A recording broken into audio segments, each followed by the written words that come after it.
Rick, it's so great to see you. Hey, good morning, Keith. Always great to be with you. Thank you. The title of this podcast episode will be Living on Thin Ice. Rick, this is inspired by reflection that I had about the way that I used to live and the way that I see many people live. And what that is that they can be like seemingly okay. And then one little thing happens, life shows up in a certain way, and then they fall through the ice. It's not as if they are on solid ground and something happens and they stumble for a second and then they just keep on moving as if they're on solid ground. It's the exact opposite. Their life is one in which they are perpetually, like the smallest thing could completely cause them suffering and not being aware that it's them doing it. So I'll give you a couple examples of exactly what this looks like. One thing that's happened for me is that I could be having a perfect day. I'm high about something in terms of, you know, uh, what's going on, in my life and about something that I've worked toward. And a specific example is that a few years ago, in ToBeRe, probably 8 years ago, myself and a couple of people in ToBeRe were working on this new offering for ToBeRe. Put a lot of work in it. I mean, a lot of work in it. Like a video series that we designed, two video series, a whole different kind of program. And this was in the wake of trying to come up with multiple revenue streams that really leverage technology. And so we're going to have the official launch. We publicized it, we marketed and everything. So that morning, I went with, I was excited about the day. I had a well-being practice, but it was 2 years in. So I was still, hadn't really gotten a lot of reps in, especially in this case. So I go to the market that morning early on cloud nine. The official launch is at 7 a.m. I'm at the market at 6 a.m. And I go to use my debit card and it won't work. And I'm like, what? Debit card won't work. Like, I don't get this. Like, what's going on? So I'm not, did it again and it still didn't work. I'm like, something's wrong. So I call my bank. I'm like, hey, listen, my card's not working. Maybe there's been some kind of, issue with it. And the bank said, no, there's no issue with it. You just have no funds in the account. I'm like, no funds in the account? Are you serious?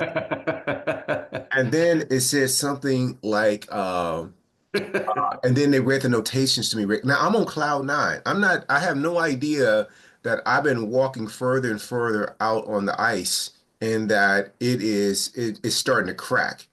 And but I'm not aware of how fragile I am at the anything that happens in life that is not the way that I think it would be or the way that I expect it to be. And so finally I said, okay, what happened? And it says, yeah, it says IRS garnishment. I'm like, what? Rick, everything in me, like that whole blissful feeling that I had, of, joy, excitement, ecstasy, it was completely replaced with panic and fear and everything else just like that. So I remember like, okay, keep it together. You're okay. Keep it together. Put your groceries back. You're not walking out of the store with those today. So I put my groceries back. And I can't, and there was an 800 number that I called.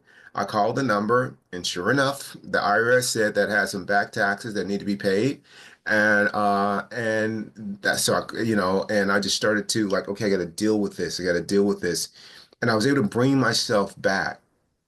But the point of that whole thing is that that was an important experience in my life because I became acutely aware of how fragile my state of equanimity, of peace is if I am not conscious. Another example happened a few years ago when we were at leasing a space for ToBeRe, and they came in and told us that the property had been sold to another company and that we had 30 days to move out. And I remember being in a meeting. I was in a corporate meeting and a Zoom meeting, and the person walked in, handed me the paper as if I wasn't in a meeting. And I remember reading it And I remember having that moment of like, oh my goodness, I gotta like what? Like how do I deal with this? And then the mind wants to start thinking about we gotta move out, we gotta find another place, what do we do? All this, and I just stopped them like, this can wait, go back to the meeting. I got back to the meeting. But I was able to do that a lot faster this time than I was several years earlier when I was at the grocery store and found out that I had our IRS situation that I had to deal with. Fast forward again, and this is important to these reps. So more and more, what I'm finding is I'm not walking on thin ice at the effect of things that are outside of my control or things that might surprise me or things that are undesirable. So fast forward, I wrote this letter. I was part of writing a research paper that we were hoping would be accepted for publication in a medical journal.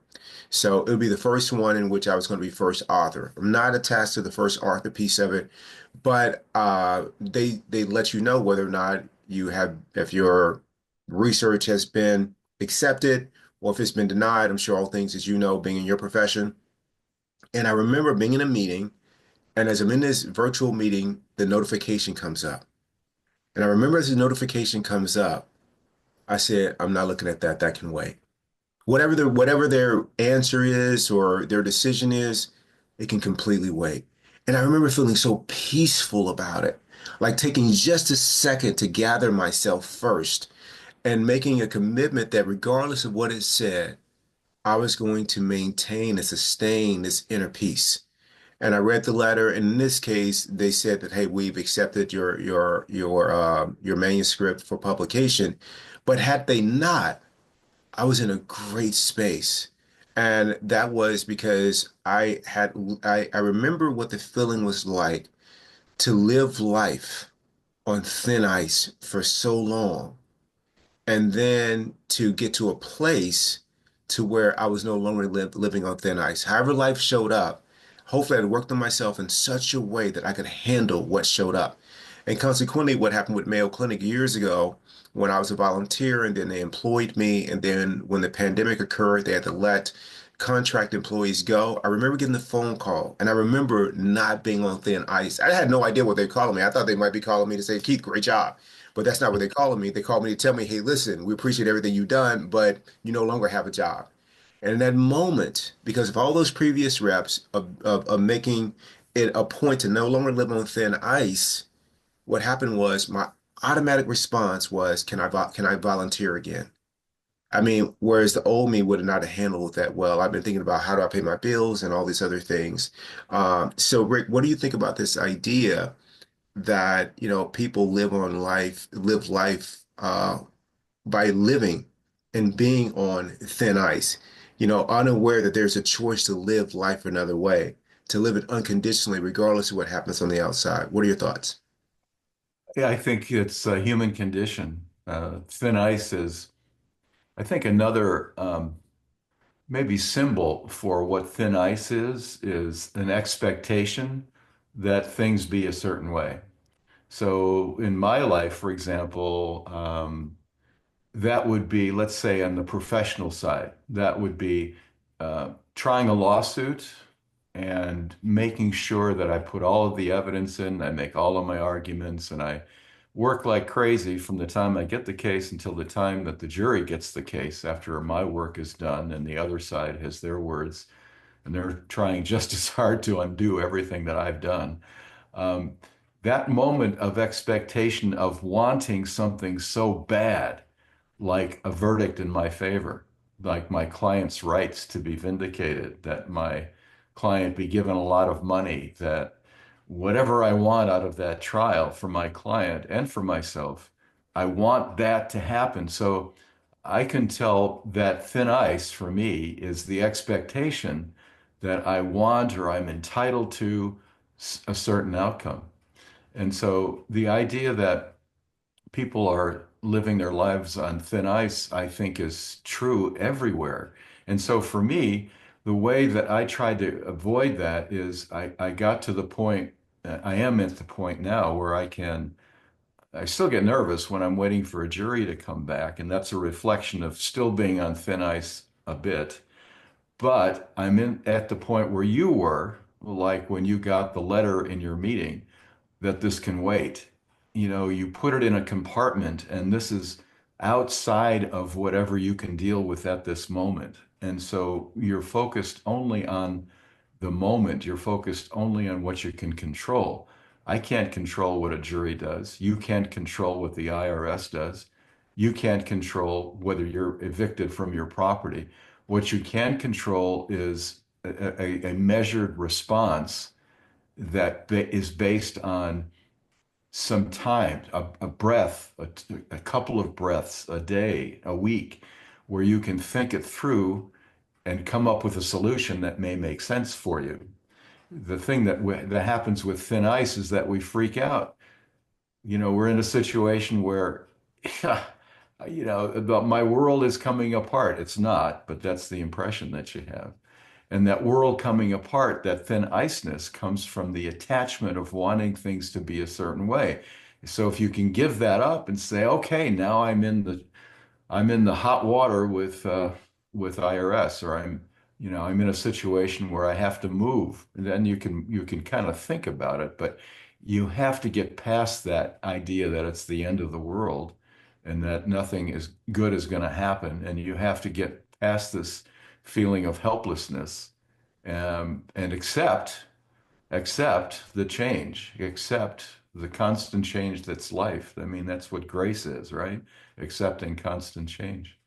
So I don't know, man. I think we're always stuck with things, we're always stuck with things turning out the way we don't want them, or worse, we're expecting things not to turn out well. And those are things that are killers that get in the way of inner peace and tranquility. Absolutely, Rick. I totally agree. And, we just gave a few examples of what it's like for us or has been. But some examples for other people, man. I have a friend who's getting ready for one of their children's wedding. Mm. She just wants it to go so perfectly. Mm. Like, so what happens if the photographer doesn't show up? You're going to be, you know, that's thin ice.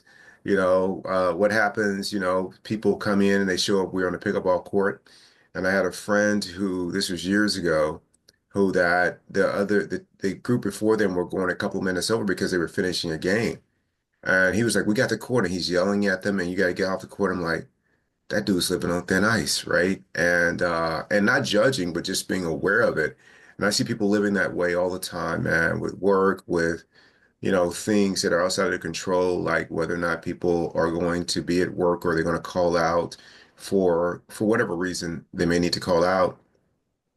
And it's just really interesting, man. People come home from a day of work and they're on thin ice based on what the state of the house looks like, when they get there.